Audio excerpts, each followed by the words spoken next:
welcome back to BestBeginnerGuitarLessons.com. And by now, most of you know my name is Sam.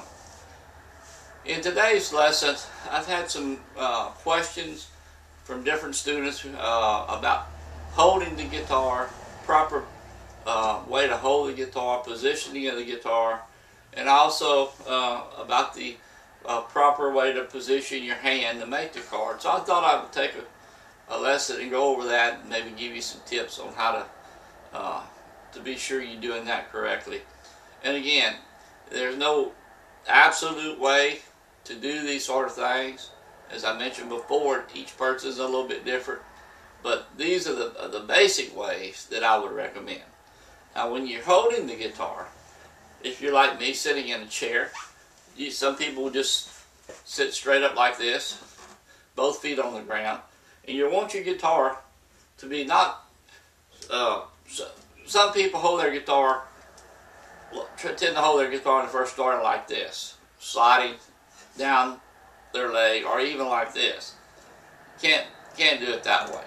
That's not good at all. What you want to do is have your guitar pretty much straight up and down. It doesn't have to be perfectly straight up and down, because if you hold it straight up and down, it tends to be hard to get over and around it.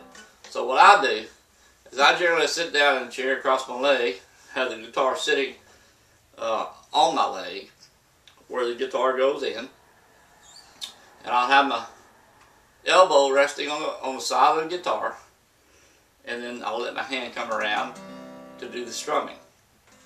So that's the way I would recommend. Just kind of a slight angle to the guitar, but still up and down, and let your arm rest on the elbow, rest on the side of the guitar, edge of the guitar, and that will give you a good, comfortable way to hold the guitar. And also, what it's doing is it's bracing the guitar here on your body, where you do not have to support the neck at all with the carding hand.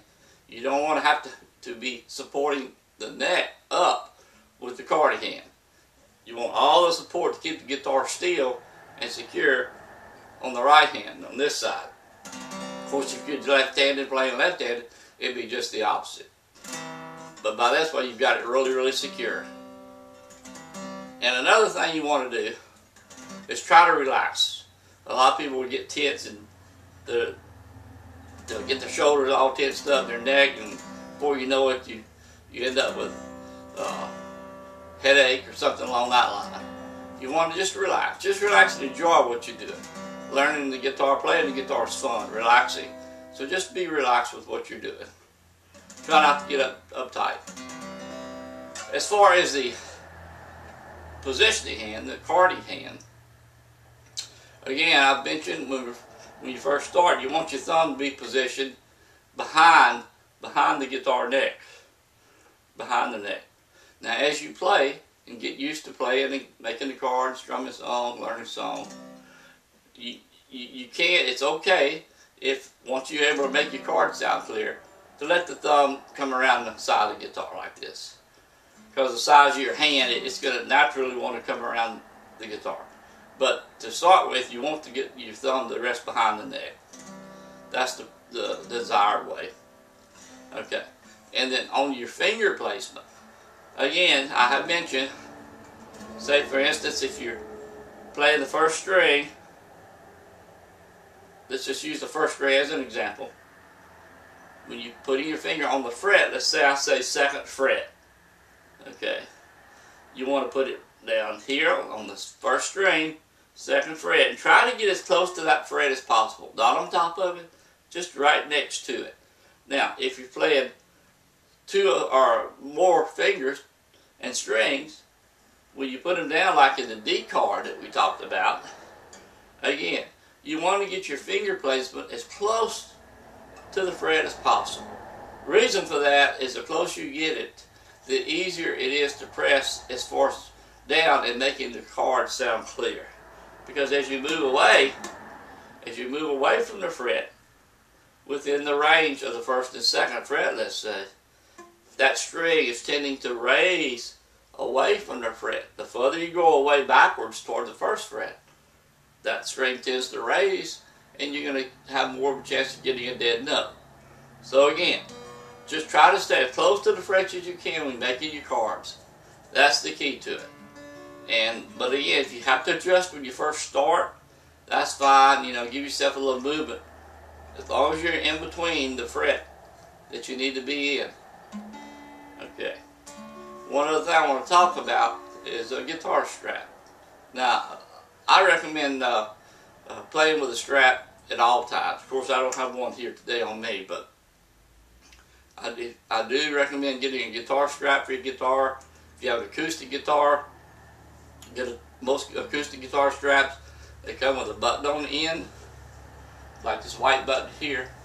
Most of them do not come with another button. Some do come with another button right here on the neck, right here at the heel of the neck.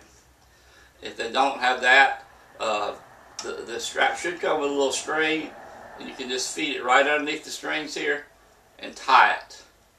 But a strap is really a good thing. It will keep you from possibly having your guitar slide off your lap. And of course, if you're playing an electric guitar, they generally will have two buttons on the electric guitar. Usually one right here, like the acoustic, and the other one will be usually right up here on the electric, right here. And you just put the strap on. They also have strap locks, what they call strap locks. And what they do, they actually secure the strap. The straps just have a little leather tab. They just slip over the little end pin like this here. But to make sure the strap doesn't come off, slip off, they have strap locks. And you can have them mounted.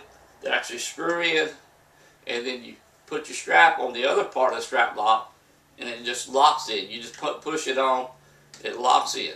So it's actually locked to your guitar, and you just press the button and take it off. Real nice little sensor to have. So you might take a look at looking at the strap locks also. Okay, I believe that covers the holding the guitar, positioning of your guitar, and also on the position of the fingering hand.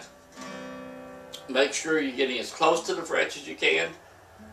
The closer you get, the cleaner the sound, the better the sound's going to be. And if you have any questions, I'm getting some questions, some great questions, and if I need to, I'll make a video to answer some of the questions if I get enough of them on one subject. I will answer your questions. I love the comments. Keep the comments coming. And on to the next lesson.